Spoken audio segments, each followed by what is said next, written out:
તો હેલો મિત્રો, કેમ છો તમે બધા? મજામાં છો? હું પણ મજામાં છું. હું પ્રિય તમારો દેશી પકોને આજે એમ બનાવવાની છે વાડીએ મેગી. તો જો આપણે મેગી તોડી નાખી છે અને જો આ મેગીના બધા છે ને કાર્ય કરતા છે અને મેગીના સ્પોન્સર છે. આ મેગીનો ખર્ચો બધો અમને ઉપાડ્યો છે જો.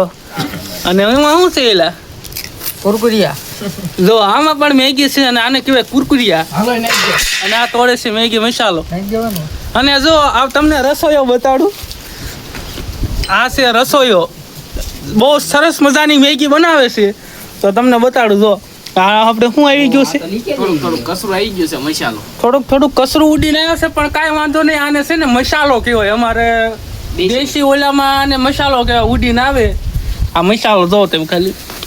અને ઉભરો આવી ગયો છે તો હવે આપણે મેગી નાખી દેવી. તો હવે મેં નાખી છે મેગી. હાલે નાખી દે મેગી. હાલ તો અમારે રસોઈએ નાખી દીધી છે મેગી. અને મને એવું લાગે છે કે બની જવા આવી એવું લાગે. જો કરવા મળી છે આપણે પાણી તણાઈ જતા હોય, મેગી પણ તણાવવા મળી છે. હજુ હા બ્લોક ચાલુ છે. હા જો આપણે એક દાડીઓ મૂકી દીધો છે સ્પેશિયલ ફ્લેશલાઇટ લઈને. બોલો હાલો હું ક્યાં રાખું? અહીંયા રાખું બસ.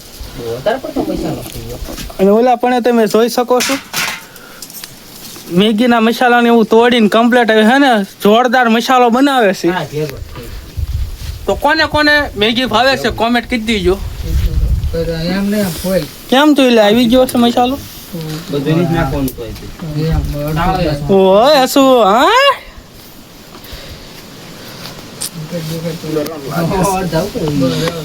તો હવે આપણે ઉભરો આવી જાય પછી મળવી. તો આ છે અમારું દેશી જુગાડ વાળું ફ્રીજ.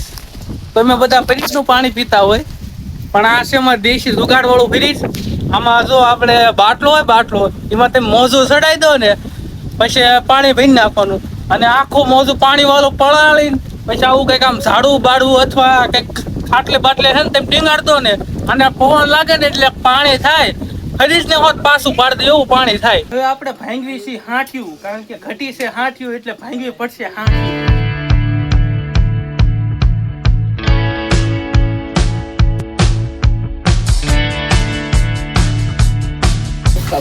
હાંઠિયું ભાંગી નાખી છે તો હવે પાછું પાણી નાખવું પડે એવું છે. તો આ છે આપણો મેગી મસાલો અને મેગી મસાલા અંદર નીકળે છે જો ખાંડ. આ દેખાય એવી બધી ખાંડ છે. તો હવે આપણે નાખવાના છીએ મેગી મસાલો. એમાં ધુમાડો નકરો આવે છે. તો જો આપણે મસાલો નાખી દીધો છે મેગીમાં એટલે હું જ્યાં જાઉં ના કેમ આવે છે.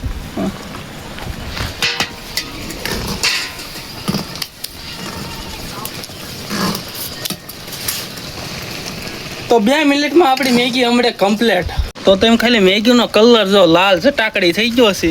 અમારા રસોઈયા ઊભા થઈ ગયા છે કારણ કે રસોઈયાને થઈ છે ગરમી. આમ તો મોઢું ખાલી તેમ છો ઓછરા કાઢવાના છે અડધી લગભગ. અડધી તારું કામ નહીં. નાખી દો સરિયાદ. હાલો અડધી ખાઈ જાવ, દિવસમાં લઈ જવાના બધા. ના સરિયાદની વાત નહીં કરવાની. સરિયાદ હોય તો બધું ખાઈ જાવ, ખબર છે ને. તો આપણે મેગી બની ગઈ છે ને છે પંજાબી તડકા. પણ આ ખબર નહીં પડતી કે મેગી છે ગાંઠિયા શાક છે. ઊંચું કહી તો લેતા ઊંચું કહી તો આમ સમસો આમ લઈને અમારે આખું જવું પડશે ને ગામડે. મને મન થાય છે. ये बड़ी अच्छी बात कही आप. મેગી બની ગઈ છે ને હવે અમે બેવી છે ખાવા. તો બધી ડીશોમાં હવે આપણે મેગી કાઢી નાખવી.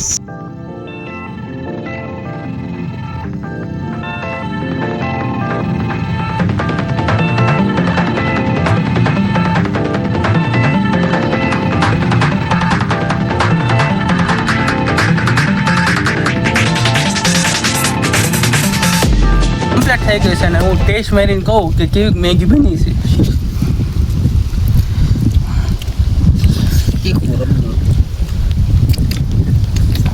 મેગી તો હારી પણ થોડીક તીખી થઈ ગઈ એવું લાગે મને.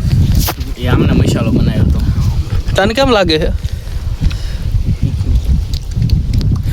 આમને નહીં તીખી લાગે તમને? તો થોડીક લાલ ઓછી છે. તો ચાલો એ મેગી ખાઈ લેવી. તો હવે અહીંયા વિડીયોને ખતમ કરું છું. તમને આજનો વિડીયો કેવો લાગ્યો કોમેન્ટમાં જણાવી દીજો અને આવા વિડીયો જોવા માટે આપણી ચેનલને સબસ્ક્રાઈબ કરી દો.